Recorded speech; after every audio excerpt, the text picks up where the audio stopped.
ఎలా ఉంది నా కుబేరా? నిజంగా నాగార్జున గారు కంబ్యాక్ అన్న. మొన్న సంక్రాంతికి వస్తున్నాం దాంతో వెంకటేష్ గారు ఎలాగైతే కంబ్యాక్ అయ్యారో నాగార్జున గారు కంబ్యాక్ అన్న. ధనుష్ అయితే ఒక విశ్వరూపం అనే చెప్పాలి. అసలు ఆ ముష్టియోడిగా ఒక యాక్టింగ్ చేశాడు. రష్మిక మందన్న కానీ శేఖర్ కమలాకి నిజంగా దండేసేస్తారన్న. ఏం స్క్రీన్ ప్లే తెలుసా, అసలు డబ్బు గురించి ఎంత బాగా చూపించాడు. లేని వాళ్ళకి డబ్బు ఎలా అయ్యాలి, అసలు ఆయిల్ కాన్సెప్ట్ కానీ అసలు బేసిక్గా స్టోరీ చెప్పకూడదు. నాగార్జున గారికి కొంచెం నెగిటివ్లో నుంచి పాజిటివ్గా వచ్చింది. అసలు సినిమా మాత్రం ఒక రేంజ్లో ఉంది. నాగార్జున గారి కింగ్ ఒకటే అన్న. మన ఇండస్ట్రీ, టాలీవుడ్ ఇండస్ట్రీకి కింగ్ ఎప్పుడు కింగే. ఏమంటే కరెక్ట్ డైరెక్టర్ పడ్డాడు. మీ అమ్మ ఇప్పుడు బాలయ్యకి ఎలా అయితే ఊపుతున్నాడో ఇప్పుడు నాగార్జున గారు నెక్స్ట్ నుంచి ఊపుతాడన్న. ఏమి కాన్సెప్ట్ తెలుసా, ఫస్ట్ నుంచి సీట్ ఎడ్జ్లో కూర్చోబెట్టాడు.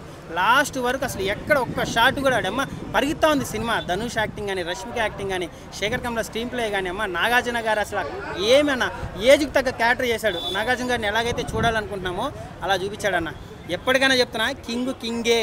ఒక మెగాస్టార్, ఒక బాలయ్య, ఒక వెంకటేష్, నాగార్జున వీళ్ళని కొట్టే వాళ్ళు ఇప్పుడు యూత్ అంతా పనికిరారన్న.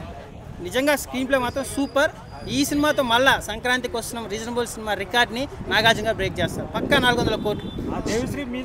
సూపర్ ఉంది అసలు. నిజంగా చెప్తున్నాను, దేవి తమన్ అంటారు కానీ ఇండస్ట్రీకి ఎప్పుడైనా సరే మణి శర్మ తర్వాత దేవిశ్రీ ప్రసాదే. మొన్న పుష్ప వరకు ప్రూవ్ చేశాడు. దేవిశ్రీ ప్రసాద్ మ్యూజిక్ కానీ, ఆ సాంగ్స్ కానీ, అబ్బాబాబా ఈ వారానికి, ఈ నెలకి ఇదే అన్న మంచి సినిమా. పుష్ప తర్వాత ఒక మంచి సినిమా చూసాను అంటే ఇదే. పోయిరా సాంగ్ ఎలా అనిపించింది? సూపర్ ఉంది అసలు. అమ్మ ఎన్ని రీల్స్ వచ్చినాయి దాని మీద. మనం పోయిరా మామ అంటే అసలు దాంట్లో ఎంత మీనింగ్ ఉంది. ధనుష్ బాగా చేశాడు. ధనుష్ కన్నా నాగార్జున గారు వన్ మ్యాన్ షో అనే చెప్పాలన్న. Thank you.